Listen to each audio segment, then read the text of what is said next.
والاحکام او بل دادا داخل سو په نیت کې احکام. دلته طالبانو دوه خبرې د احکامو علماو کړي دي. یوه امام کرماني کړې ده. امام کرماني وایي احکام څه معنا؟ ټول معاملاتو کې څوک شرط ده نیت. په ټولو معاملاتو کې نیت شرط ده. نو چې په ټولو معاملاتو کې نیت شرط سو، علامه بدرالدین العیني وایي. اوس علامه بدرالدین العیني په کرماني رد کوي. دلته خو ټکه امام بخاري احکام ذکر کړ. نو چې احکام ذکر کوي امام بخاري په کرماني رد کوي. احکام څه معنا چې ته وایي احکامو کې نیت شرط ده؟ کرماني وایي ټول احکام که معاملات وي، که مناکحات وي، که زخمونه وي، په ټولو کې څوک قصد شرط ده نیت. عیني وایي طلاق، زهار او عتق. اوس یو چا خپلې ښځې ته داسې ویلې ته دې په ما طلاق یې، نیت هم د طلاق نه و. طلاق واقع کېږي که نه واقع کېږي طالبانو؟ واقع کېږي که نه؟ هزله هزل وجده جد. که چې طلاق واقع سو، چا خپل غلام ته ویلې ته د آزاد نیت د ازادۍ نه و، په خولې ورته ویلې ازاده که نه. چا ښځې ته ویلې لله انت علی کظهر امي، انت علی کظهر امي، ته په ما داسې حرامه یې لکه د مور شا غوندې. څوک سوله؟ زهار سو که نه؟ بیخي نیت نه و، د الفاظ یې ویلې. چې نیت یې نه و، الفاظ یې ویلې. طلاق واقع کېږي که نه؟ زهار سو که نه؟ طلاق سو که نه؟ او عتق سو که نه؟ سره له دې څوک نشته، نیت نشته پکې. نو ته څنګه وایې امام کرماني چې په ټولو احکامو کې څوک شرط؟ احکام څه معنا؟ ټول معاملات، مناکحات، جراحات، دا ټول پکې راغلل. نو علامه عیني په چا باندې رد وکړ؟ په کرماني باندې. او تا ویلې چې احکام نو په هغه ده په دین ادا کولو کې نیت نسته. چاته امانت ورکوي شرط نه ده، په اذان، تلاوت، ذکر، چاته لاره ورښیي، اماطة الاذى عن الطریق، دې ټولو کې طالبانو نیت شرط نه ده. نو ته ولې وایي چې مراد له معاملاتو نه ټول؟ نو ټولو کې دغه شیانو کې خو نیت شرط نه ده. چا ویلي چې په اذان کې څوک ده نیت شرط ده؟ یو. او بل طالبانو ابن حجر بیا خبره کړې.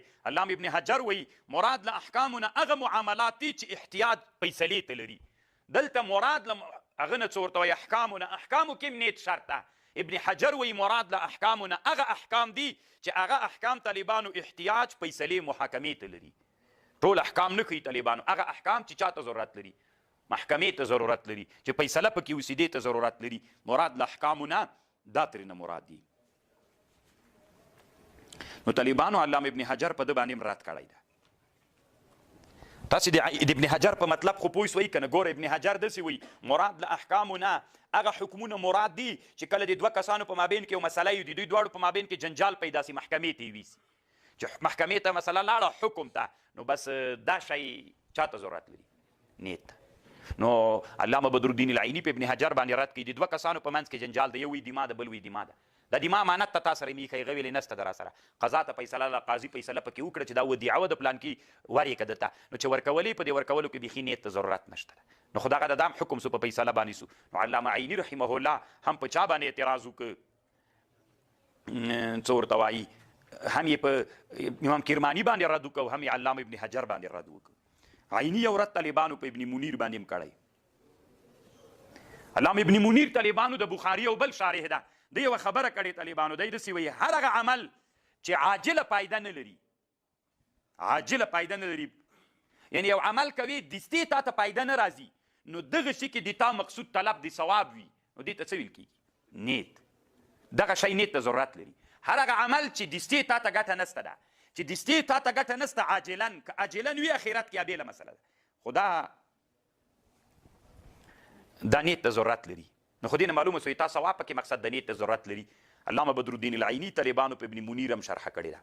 علامه ابن منیر وایي تلاوت د قرآن چې ده، اوس د تلاوت د قرآن چې کوي طالبانو، دا داسې عمل ده چې دستې ګټه نسته.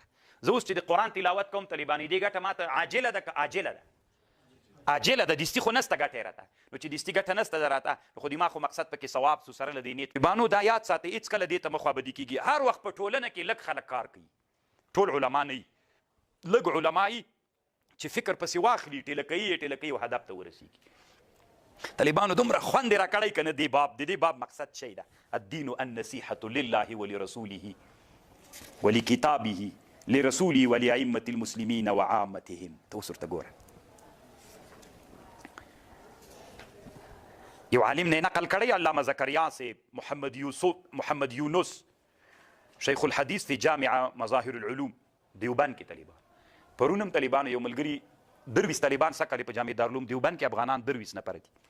پرون هم یو طالب راته ویلې وی د ترمذي و نوې شرح دلته په دیوبند کې نوې چاپیدونکې د 60 جلدونو کې ده ان شاء الله وی درلېږم زه عطریم را لېږلي یا کابل ته رسېدلي ځکه هند کې ډېر ښه عود دي او دا شرحه وی چاپ نه ده پی ډي اف کې بیا راولېږله طالبانو د کتاب النکاح یو جلد نو طالبانو د دیوبند یا د هند د فکر علماو ډېر خدمت وکړ نن طالب جانه چې ته لویې دورې ته ناست دا د هند علماو برکت ده کنی پوښتنه وکړه طالبانو موږ خپله مدرسه وه امام صاحب نه ورسې پوښتنه وکړو ورته یې د نن نه چې انقلاب نه و راغلی د داود خان او د ظاهر شاه په وخت کې د حدیثو زده کړه څومره مهمه وه او حدیثو ته په څومره اهمیت کتل کېدل ټول عمر طالب په فلسفه کې تېراو طالبانو علم دا و طالبانو چې طالب فلسفه زده کړي بس حدیث طالبانو چا نه زده کول که زده کوئ مشکات کې مې یو څو محدود ځایونه ویلي بخاري کې به یې یوه سپاره وویلې بس د سربندي به یې ورو کړه طالب به یې شا به یې داسې پوټه په وي زه درځنه طالب به چې لاړو طالبانو د دین به یې چیم نه زده او فلسفه کې به طالبانو فیلسوف دغه نن چې الحمدلله طالبانو هدایي دومره په شوق ویل کېږي نن مشکات ویل کېږي او نن بخاري او ټول صحاسته ویل کېږي دا د هند فکر ده چې دلته راغی الحمدلله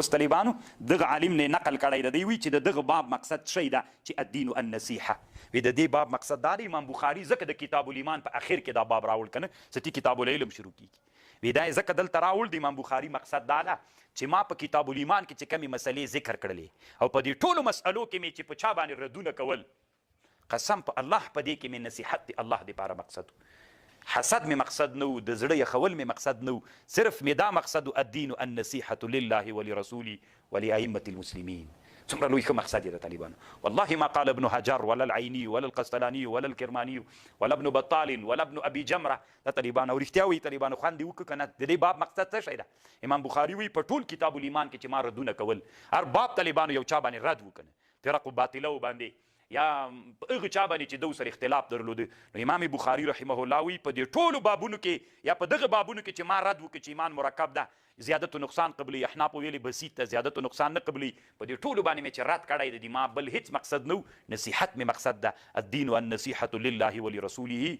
ولأئمة المسلمین اصل کې د امام بخاري رحمه الله مقصد له دې باب نه دغه مقصد ده